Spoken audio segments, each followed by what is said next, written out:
How's it going, y'all? My name is Officer Eric Ortel. I work for the Mount Pleasant Police Department, and I'm also the school resource officer here at Case High School, where I'm known as Officer Eric. So what I'm going to do is I'm going to spend a little bit of time to talk to you guys about why I choose this job, why I chose this job, how do I get there, and what's it like doing what I do on a daily basis. So first and foremost, why would I choose this job? So talk to you about why I did. I enjoy helping people, I enjoy talking to people, and I enjoy being active. And those are all things I get to do on this job on a daily basis. You see this desk here, which happens to be mine, but I'm not there very often. Got to get my steps in. So I enjoy going out, being active, and this is a great way to do all of those things mixed into one.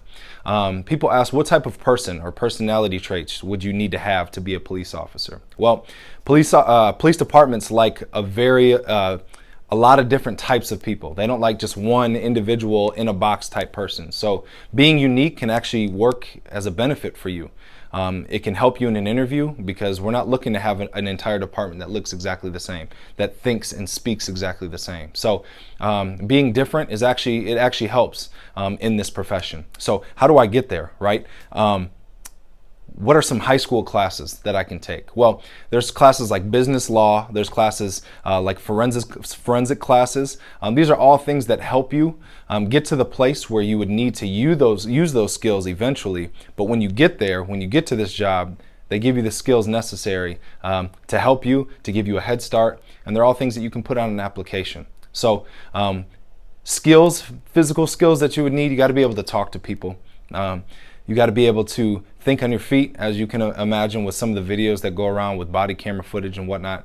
You also have to physically be ready because there's some stuff that we have to carry on a daily basis. This stuff is heavy. So you want to make sure that you are physically keeping yourself ready to go, because if you're not, you can put yourself in a really bad spot. And then education. So to be a police officer, you need 60 college credits, which usually equates to about 2 years of college. So don't sleep on the gateway technical colleges of the world, because it's actually a great education that you can receive to get you into this profession. So I have a 4-year degree, you can have one, but technically you only need 2 years of college or 60 college credits. And then you also need to go through the police academy, which is about 17 weeks. But you learn a lot of stuff in that 17 weeks. So finally, what's it like, right? What's it like being a police officer every day? Well, we do receive a lot of on-the-job training still to this day. We have to complete a ton of training throughout all of the year, every year that we're a police officer, until the day that we retire, so that we don't get lackadaisical, okay? So I went into the job thinking I had to have it all figured out. It's not the case. We receive a lot of training as we go, and that helps us be able to do the job more efficiently. Being a patrolman, when you're driving around in a police car with the uniform, and sometimes you see them with dogs and responding to calls and car accidents, that's one side of this job, okay?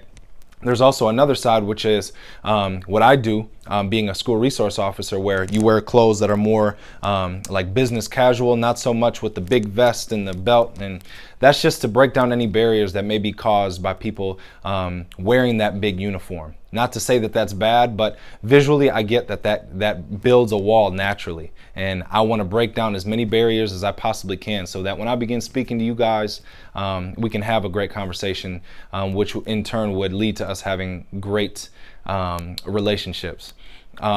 You can also do things like being a detective. You can become a sergeant, a captain, a lieutenant, and even a chief. Well, that's just working your way up through the police department ladder. And finally, just know that I understand what the environment, what the climate surrounding police officers are, but I tell students all the time, why wouldn't you want to be the change that you want to see in the world?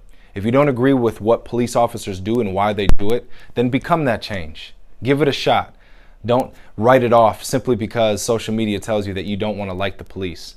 You don't have to like the police to become them. You can understand what the police do and why they do it, become a police officer, and then be that change.